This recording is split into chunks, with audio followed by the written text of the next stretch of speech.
Hey, what's going on? Coming back at your video. Ryan Kelly had his Monday press conference. Went over Mississippi State.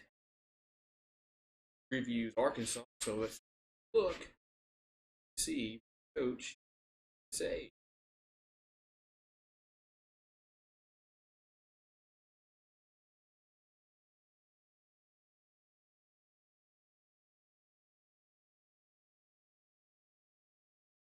Hi, good afternoon. We'll begin with a recap from this past weekend.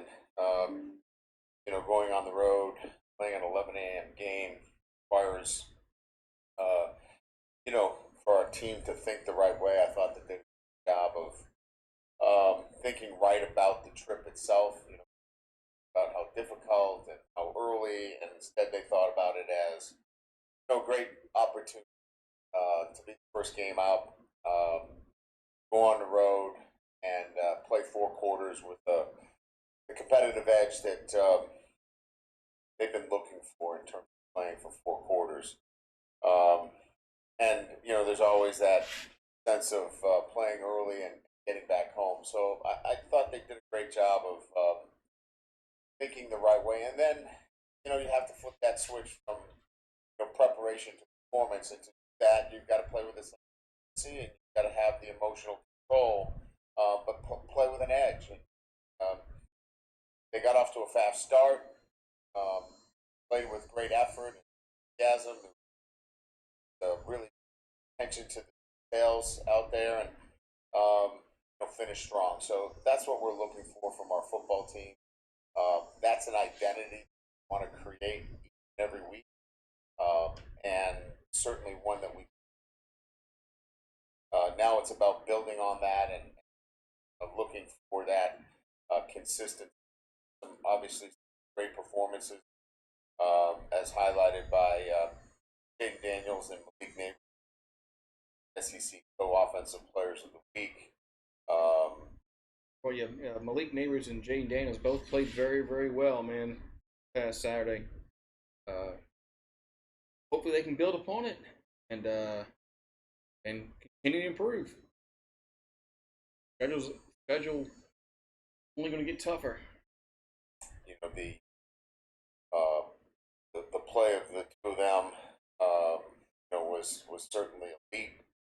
Daniels 425 yards of total offense. You know the numbers, but I think if you really look at it closely, some of the things that maybe don't get the attention was his presence in the pocket. How many times he got hit after during, a great throw.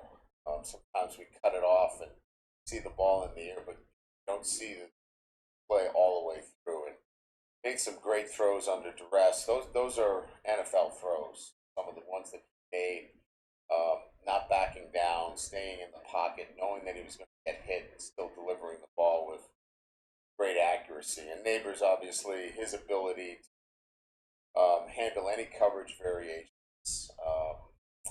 And look, again, the things that sometimes don't get talked about, um, maintains space on the field. He carves out an opportunity to catch the ball. Many times we see defenders squeeze out offensive players, strong and physical as well, and he can hold his line and quarterback an opportunity. So hats off to both of those guys. Great work, and look to do the same. Um, I don't know that there's any reason why they can't continue to play at that level. Um, obviously, defensively holding Mississippi State to 7 total yards on their 3 possessions. I thought defensively coming together, um, allowing just under 100 yards rushing. SEC in terms of any is it. Yeah, I mean, LSU did a really good job defensively past Saturday, but Mississippi State's not very good. They're not. LSU did what they had to do. They should be applauded for that because many teams go out there and do what they have to do, win football games. Struggle. barely win. So LSU did what they had to do, and they put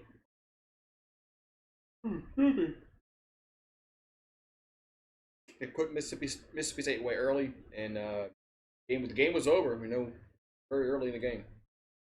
Job well done. Third down, we were really efficient. We got off the field. And again, harassed the quarterback. Got the quarterback down, had sacks, did the things that SEC, you got to play that kind of defense. So, all in all, a great performance on the road, and now something that certainly build on moving forward. Get a chance now to play another SEC opponent in Arkansas. Don't know about this hard-fought, physical game. Each and every year, I think the last 3 years decided by a total like 9 points. I think it's the rivalry trophy battle for the annual trophy started back in the mid '90s. So I know our guys understand who they're playing and tough games that we've had with them last year. So they'll be prepared for that. Now it's about preparing the right way again this week and playing with that competitive edge. So I'm looking forward to that. They've got some really good players. Sam Petman does a great job. I have a ton of respect for Sam, and he'll have his team ready to play, bouncing back after last loss. Have his team ready to go, and we'll have to respond in kind. AJ Jefferson, quarterback, a 3-year starter. We all know about his size and strength. Run the football. Sanders, A.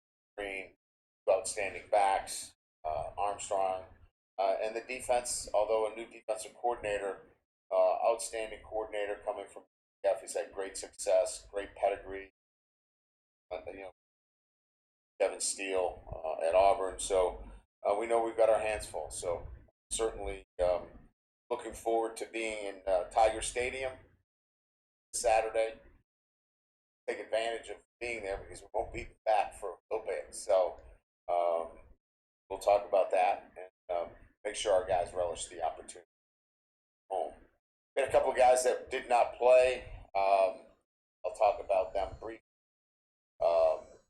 First of all, Omar Spates had that felt like was a lower body injury. Listed now as probable. Ovia Gufu, the same thing, lower body injury. Had listed probable. Same thing with Mason Taylor. All of those will be probable. Greg Brooks is out. Again, I don't have a lot that I can report on Greg. It is family matter. I'm not going to speak on the family's behalf. If there's anything that I can get to you further after I speak with the family, we'll certainly give information. But Greg is dealing with a medical emergency and will not be available. So, with that, we'll open it up to questions. Purchase it. Yeah, I hope Greg Brooks can. Hopefully, he gets healthy. Hopefully, he gets healthy. I'm a little worried about what his medical issue is. So hopefully, he can rebound from this. Right up here. Is it Greg's medical? Yes. Greg has a medical. It's the defense that you rolled out there had one of the best showings of it. Obviously, it had a lot of new faces. Was that the best 11 that you could put out there, or was it the best 11 at the time? Did you feel good about it in retrospect? Yeah, we did. I mean, we had a lot of confidence that Braden Swinson would be able to go in there and play at a high level. We had Wood Weeks. We had a young player, certainly a freshman, but he run all over the field. He's athletic. I think you get a little concerned when you play a lot of true freshmen. Certainly in the back end of your defense. Brian Yates came in and played really well. He was clean, disciplined in his alignments, assignment correct. But you got 3 true freshmen on the field. On the road in the SEC, I don't think you're running around going, "Oh, this is great." But we had confidence in well and play well. I think what it shows more than anything else, and Coach and I were talking about this. Coach House is that have more than 11 and play them more. It's kind of like what we talked about the week before with Hillary and certainly Jefferson at the tackle position. They didn't play enough the week before, where they played much more, and you can see how that helps our rotation line. I think you'll see now that we can play a lot more linebacker position. That coach right over here, you mentioned Spates being probable for this week. You know, how in your experience have you handled having a young guy like Weeks, handling kind of that role going forward with those guys and having obviously playable depth? Yeah, it's a good question. I think the guy that's really settled this for us in terms of, whoever he's been with is Greg Penn. Greg's been outstanding. Settling factor out there for us. He gets guys lined up very well. And that's the guy that we want on the field. So, we'll be moving guys around to complement that. And I think, the best rotation, Greg on the field, and then we'll move guys in and out with him. Well, there, Coach. Do you ever think about over the last year and a half where you about Jake Daniels? Yeah, he's been outstanding. Obviously, we've won a lot of football games, and certainly his ability win the game with his feet or throwing the football and running the ball. He was as good as anybody in the country. Seeing the development now that we've in three, I think if you look at week last year, and it was for 85 yards, I think it was. Now he's throwing for 30 for 34. So we've seen incredible development at the. I think that's what's more exciting than where would we without Daniels. Is fun to watch the development of a back in that. Matthew Bruno on three. Nathan Smith now 3. How have you seen him continue to get comfortable and where you think? Yeah, I think he's getting there. I mean, we saw some things that he wasn't doing against Grambling that now he's starting to impact the game more, and I think that'll grow as he can play himself in a position where he can play at a high level every snap. So, he's physically a presence and we expect him continue as the season progresses. Going to be an impact player for us. So feel good about where he's gone over the last couple of weeks. Expect to see more of him. Brian in the middle, sorry. You've gone for it 8 times on 4th down so far this year. Would have been 9. First drive on Saturday. Does that have anything to do with the clock changes? Have you philosophically changed at all just when you decide to be aggressive and when not to? Yeah, I mean, I think I've talked about this a little bit before. I think I use a combination of good sense and what the game is like, analytics. So I'm plugged in what the analytics are telling me relative to 4th down. And as you know, most of the analytics are much more aggressive than we are as we watch the game, right? 4th and 2 or 3. Used to be considering a field goal inside the 10. Now it's almost 100% go for it. So I think it's a combination of getting a sense and feel for the game and how you feel like you might have control or not control of the game, plus the use of analytics. And then when you have a quarterback that is multidimensional, it really puts a defense in a bind. So I think we have those 3 factors working for us when we 4th down calls. Hey, Coach, right down here. It's 2 years now in a row where you guys have played freshmen or largely responded. I'm wondering, just as a whole, though, how does that affect you guys on the last couple weeks? Going into specifics with this, but just conversation stuff that you're talking to these recruits about, just come here and you develop and you play often. Yeah, look, everybody, I think, is in this recruiting cycle.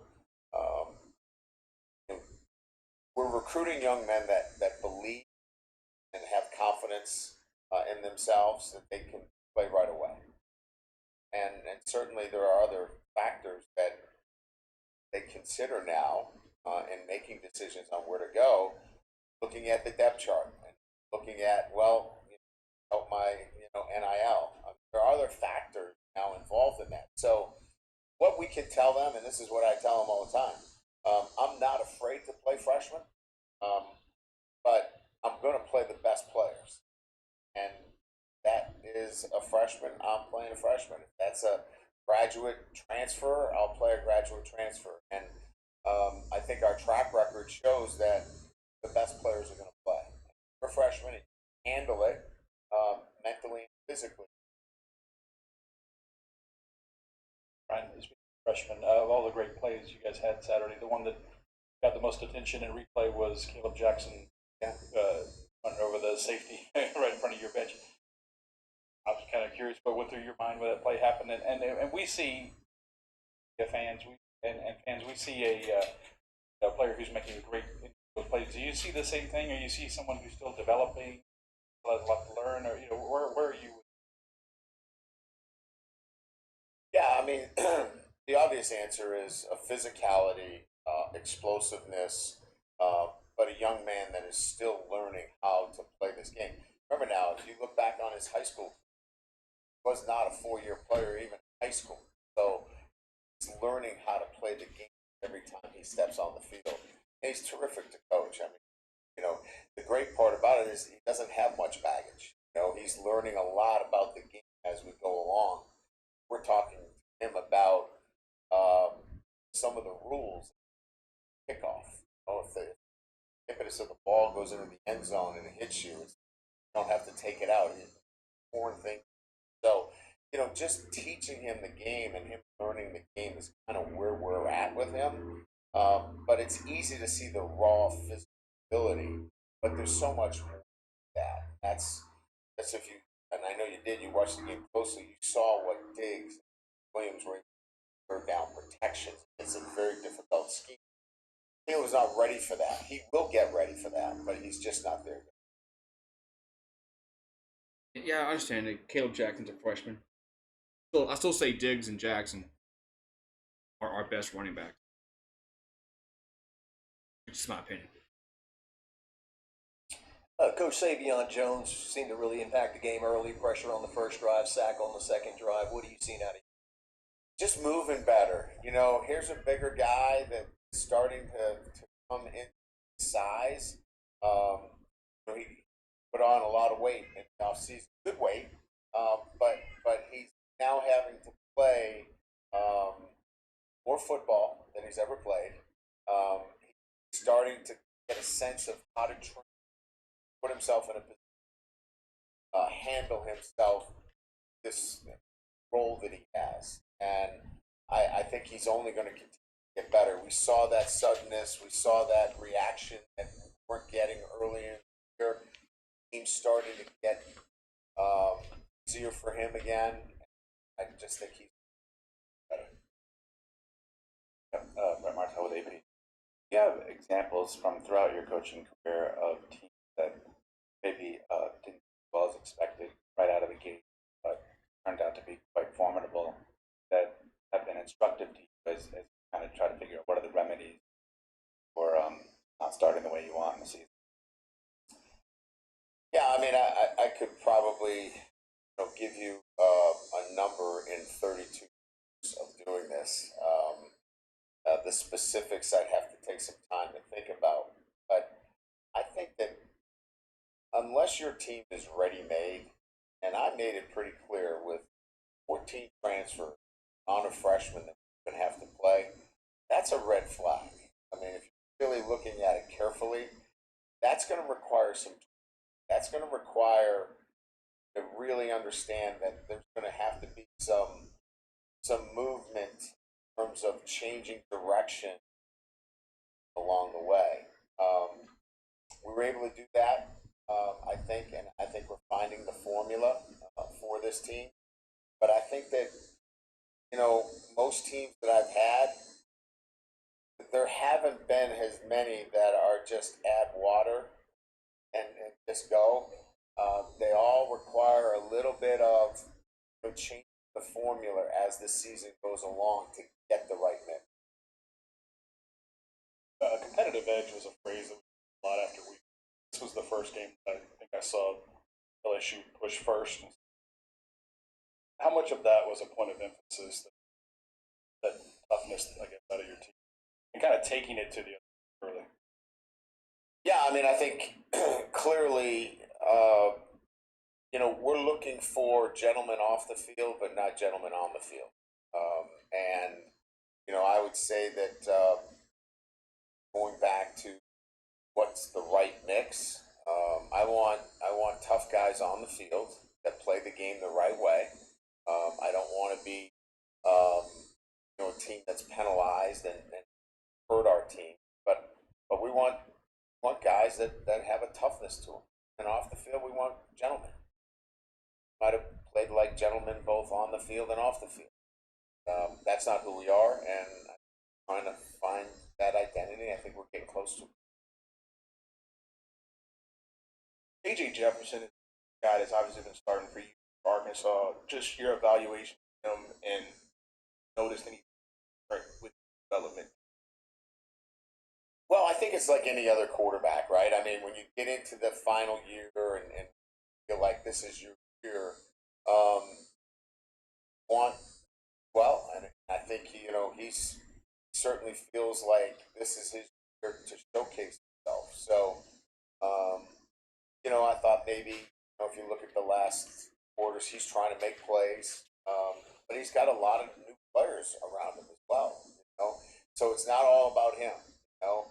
I know one thing though. If Jefferson would have played last year against LSU, LSU might have lost that game. Yeah, KJ Jefferson, they probably would have won that game last year. If Arkansas had KJ Jefferson, they probably would have beat LSU. Well, I mean, he's got some young players that have to develop, or new players that have to develop around him. But he's still the big, physical, athletic quarterback that scares you. It's hard to bring down. Got a live arm, and we're going to be prepared for him to play his best again. Hey, Coach, over here. Just building off of that, you talked about playing against some mobile quarterbacks early, and y'all played against Will Rogers, had a lot of success. Maybe not as mobile as the other quarterbacks y'all played against, but what are some things that you can take away that can translate to the success y'all had on Saturday against Will Rogers, against another mobile quarterback? Well, I think fundamentally, a lot of the things that we talk about are, putting the ball in, leverage the defense, keeping the ball inside the pocket, making quarterbacks earn it, instead of, giving up, rush lanes, all those things that are the fundamentals of playing good defense. Weren't on point early on. We were much better on Saturday. When we leveraged the ball, when we held the point, when we did our job, it made it very difficult for Mississippi State. We're going to look at that. Coach, what are the pros and cons of? Yeah, KJ Jefferson is a much more mobile quarterback than Will Rogers. Hopefully LSU can contain him. Defensively on third and short, fourth and short, running out of the shotgun as opposed to getting under center and guy, and what do you debate there? It's really about where are the reps taken the most? Like, what do you the most in your offensive structure? If you're a team that runs shotgun to 99% of the time, carve out. How much time do you carve out for direct snap offense? You have to carve out time, and then you have to be able to put in that time practice structure to work on your direct snap. With direct snap, you have to think about direct snap, quick game, play action pass, all the things that go along with that, 5-step, 7-step drop. So, we have all that. It's just, is it from what we do with a quarterback that can run option? Does that best suit a J? That might suit another quarterback that we have to run a little bit more direct snap. But with a guy like Jaden suits us better to be that guy. Ron, right here, two questions. First, Earl Jackson. He seemed like he was back in his comfort zone Saturday. And the second one is, what did Mississippi State do to take Will out of his he was pretty consistent. He had a rough game on the offensive line. So I think with Perk, I think just playing with that energy, playing with that edge, got to learn where that balancing act is, right? We don't want to get him taking a swing at somebody, he's out of the game, but he's got to play with energy. He's got to play with emotion. That's how he plays the game best. And I thought he brought that. Competitive edge, and that's going to put him in a position to get to the back and set the edge and run people down. And he's got to play. He's just got to play that way. And I think he was tweaking it and trying to find that. Early on, he was playing inside. He was a lot. He was slowing down. I think he's coming back to finding what that balance. Yeah, I mean, look, the first penalty on the goal line that was on our center. The center did not snap the ball on the clap. Will gets called for a procedure penalty. The holding, we know all about holding, right? It is debatable on the call. The only one that I had a conversation with him is the retaliatory action, the helmet. And look, you wear 7 and you're a captain. You got to make better decisions. But that's the first time I've ever talked to him about making a bad decision sophomore year. So I think we're on the plus side when it comes to that with Will. So, real quick, do you know when Greg might be back again? Nah. And what was it kind of about Whit Weeks that y'all liked and trusted in him to be able to make a start at SEC? First of all, he has elite speed at the position to cover the field. He can run mistakes down. That gives you a real advantage in playing them. The second thing is he sees an open gap. He's going to. You saw that early in the gap. FL. Obviously, there's a learning curve there. Some things that he did that we're going to have to continue to work with. But when you have a guy that's that athletic, has a really good sense of pass coverage, not lost out there in pass coverage, and I would say that probably is out there because he's not lost in it. Get better in areas, absolutely, and then he makes up for a lot of that with high end athletic ability. Mississippi State was the first of 5 SEC games for the team. How do we see that this weekend's performance is reciprocated in the next couple weeks? And then how have you seen the team's adjustment to the stop clock rule on first down? Yeah, I mean, that's the challenge, right? I mean, we're going to play 4 more SEC opponents. All hands on deck. We've got to be able to play the same kind of competitive edge, the same kind of preparation. This is the grind of it. Right? This is where you get into your process and making sure that everybody has an understanding of doing the little things the right way every single day. We're off and running now. This is the good stuff from coaches. Players, maybe not so much Saturday, but we got to keep them focused on every single day. The clock rule really has no effect on what we do, how we operate. It's stopped before the half, stopped at the end of the game. So if it didn't get stopped there, maybe there'd be some alteration. Right? But because it's stopped in those critical sessions, it really hasn't affected us. Thank you. There it is.